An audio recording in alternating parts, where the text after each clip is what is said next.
বান্ধৱ আই মাতৃ সমস্ত আমি আপোনাসকলৰ শ্ৰীচৰণত সেৱা ধৰি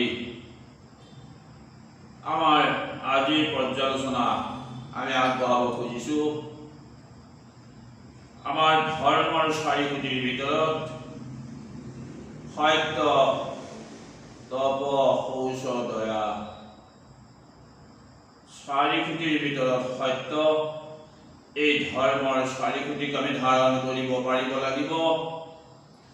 সত্যৰ চাৰি খুঁটিক আমি ধাৰণ কৰিব লাগিলে আমি প্ৰথমতে সত্যক ধাৰণ কৰিব লাগিব। কেনেকৈ আমি সত্যক ধাৰণ কৰি আমাৰ প্ৰতি সেই উদাহৰণ দেখুৱাই থৈ গৈছে সত্যবাদী ৰজা হৰিশ্চন্দ্ৰ। ৰজা হৰিশ্চন্দ্ৰই তেওঁ সত্যৰ পৰা যেনেকৈ বিচলিত নহ'ল, সত্যতে থাকি তেওঁ কেনেকৈ ব্ৰহ্মা, বিষ্ণু আৰু ৰুদ্ৰৰূপে তেওঁক এই সত্যৰ পৰীক্ষা কৰি অৱশেষত তেওঁ বৈকুণ্ঠগামী কৰিলে। ৰজা হৰিশ্চন্দ্ৰই কোনো কাৰণতে সত্যৰ পৰা তেওঁ বিচলিত নহ'ল। তেওঁ আৰ্তজনক সহায় কৰিবলৈ গৈ বিশ্বামিত্ৰৰ ৰোষত পৰিল আৰু সেই ৰোষতেই তেওঁ বিশ্বামিত্ৰক তেওঁ সকলো গোটেই ৰাজ্য সহাগৰা এই পৃথিৱী তেওঁ দান কৰিলে। আৰু দানৰ দক্ষিণা তেওঁ দিম বুলি যেতিয়া স্বীকাৰ কৰিছিল আৰু সেই স্বীকাৰ কৰা সেই দক্ষিণা দিয়া সেই সত্য কথাৰ পৰা তেওঁ বিচলিত নহ'ল। তেওঁ দানৰ দক্ষিণা দিবলৈ গৈ তেওঁ নিজ পুত্ৰক, নিজ পত্নীক অৱশেষত তেওঁ নিজেও বিক্ৰী হ'ব লগা হ'ল। তেওঁ নিজে বিক্ৰী হৈছিল চণ্ডালত। তেওঁৰ পুত্ৰ আৰু তেওঁৰ পত্নীক তেওঁ বিক্ৰী কৰিছিল এজন ব্ৰাহ্মণৰ ওচৰত। আমি এইখিনিতেই আপোনালোকক উদ্দেশ্য ক'ব খুজিছোঁ যে বিশ্বামিত্ৰ ৰূপে ব্ৰহ্মা হৈছে সেই সত্যবাদী ৰজা হৰিশ্চন্দ্ৰক পৰীক্ষা কৰিবৰ বাবে। সত্যবাদী ৰজা হৰিশ্চন্দ্ৰক পৰীক্ষা কৰি তেওঁ তেওঁৰ পুত্ৰ কন্যাক বিক্ৰী কৰিলে ব্ৰাহ্মণৰ ওচৰত। ব্ৰাহ্মণ আৰু ব্ৰাহ্মণীয়ে সেই পুত্ৰ আৰু পত্নীক তেওঁলোকে ক্ৰয় কৰি লৈ গৈছিল আৰু নি তেওঁলোকৰ ঘৰত দাসী হিচাপে ৰাখিছিল। যেনেকৈ ব্ৰহ্মাই বিশ্বামিত্ৰ ৰূপে আহি তেওঁৰ পৰীক্ষা কৰিবলৈ ধৰিছে, ঠিক তেনেদৰে বিষ্ণুৰূপে ব্ৰাহ্মণৰ বেশত বিষ্ণুৰূপে আহিছে তেওঁক পালন কৰিব। আৰু বিষ্ণুৰূপে যিহেতু পালন কৰিছে, সত্যবাদী ৰজা হৰিশ্চন্দ্ৰই পুত্ৰ আৰু পত্নীক বিক্ৰী কৰিও তেওঁ দানৰ দক্ষিণা শোধ কৰিব পৰা নাই। অৱশেষত তেওঁ বিক্ৰী হ'ব লগা হ'ল চণ্ডালৰ ওচৰত, য'ত শ্মশান ৰখীয়া হ'ব লগা হ'ল। শ্মশানত তেওঁ সদাহ কৰিব লগা হ'ল আৰু সেই শ্মশানবাসী যিহেতু তেওঁ শ্মশানবাসীৰ বেশ ল'ব লগা হ'ল, অত্যন্ত তেওঁ কষ্ট ভোগ কৰিবলগীয়া হ'ল।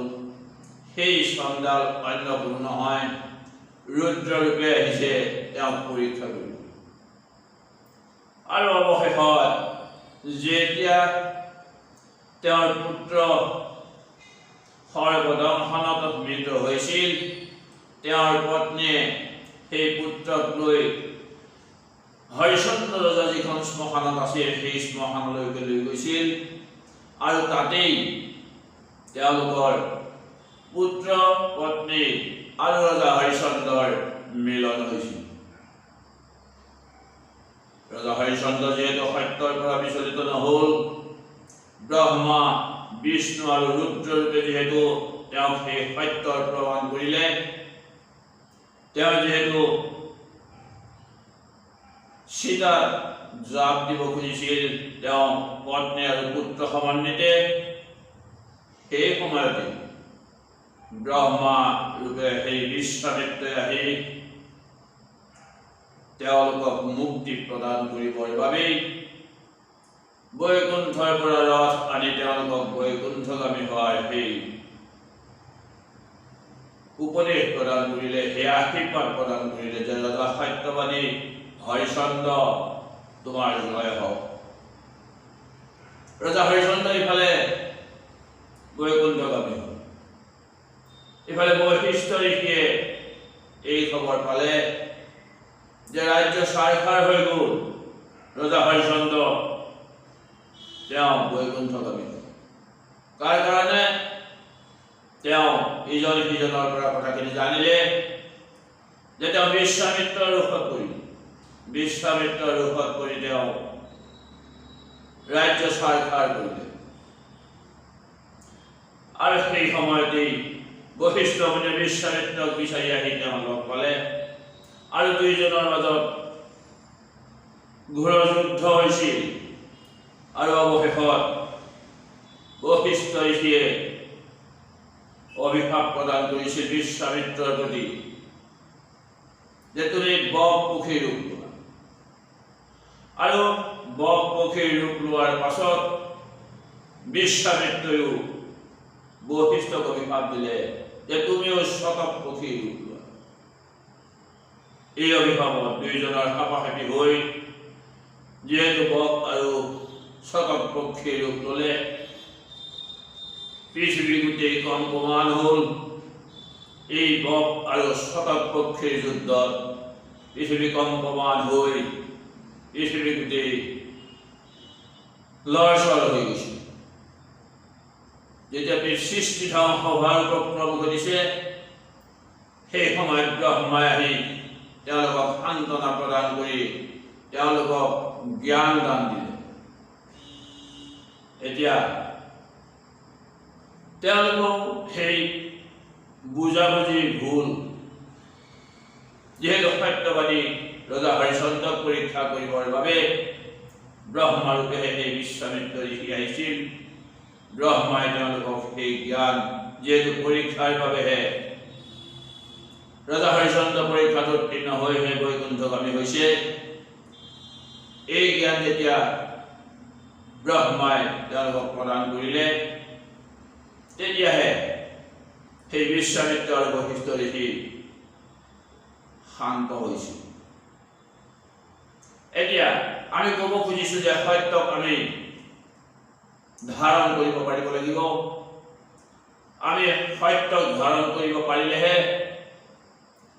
ৰজা হৰিচন্দ্ৰৰ নিচিনাকৈ, ৰজা হৰিচন্দ্ৰৰ দৰেই আমিও ভগৱন্তৰ চৰণ কমল দৰ্শন কৰিবলৈ সেই সুবিধা আমি লাভ কৰিব পাৰিম। আমি সত্যক ধাৰণ কৰিব পাৰিবই লাগিব আৰু সত্যক ধাৰণ কৰি ভগৱন্তৰ শ্ৰীচৰণত আমি একান্তভাৱে শৰণ গ্ৰহণ কৰি সৎসংগত আমি তেওঁৰ গুণকীৰ্তন শ্ৰৱণ কীৰ্তনৰ জৰিয়তে হৃদয়ত তেওঁক ধাৰণ কৰিব পাৰিলে আমিও ভগৱন্তৰ চৰণ দৰ্শন কৰিবলৈ সক্ষম হ'ব পাৰিম। সেয়েহে আমাৰ সত্যৰ চাৰিগুটিৰ এই সত্য আমি ধাৰণ কৰিব পাৰিলেই আমি আমাৰ পথত এই ভৱসাগৰ পাৰ হোৱাৰ, এই সংসাৰ সাগৰ পাৰ হোৱাৰ এই নৌকাখনত অৱতৰণ কৰি আমি পৰমাত্মাৰূপী ভগৱানক দৰ্শন পাব পাৰিম। প্ৰভুসকল, আমি চাৰিগুটিৰ ধৰ্ম, চাৰিগুটিৰ সত্যৰ কথা দুআষাৰ প্ৰকাশ কৰিছোঁ। ইয়াত হয়তো কোনোবা কেইটকা পিছত অহাত্তা ভুলভ্ৰান্তি হ'ব পাৰে। সকলো আপোনাৰ খবৰে দাস বুলি, আপোনাৰ খবৰ দাস বুলি আমাক সকলোৱেই যেন ক্ষমা কৰি আপোনাৰ খবৰ চৰণ তলত আমাক যেন স্থান দিয়ে। ইয়াকে কৈ আজি আমাৰ এই পৰ্যালোচনা ইমানতে সামৰণি মাৰিছোঁ। কৃষ্ণ আও হৰি আও।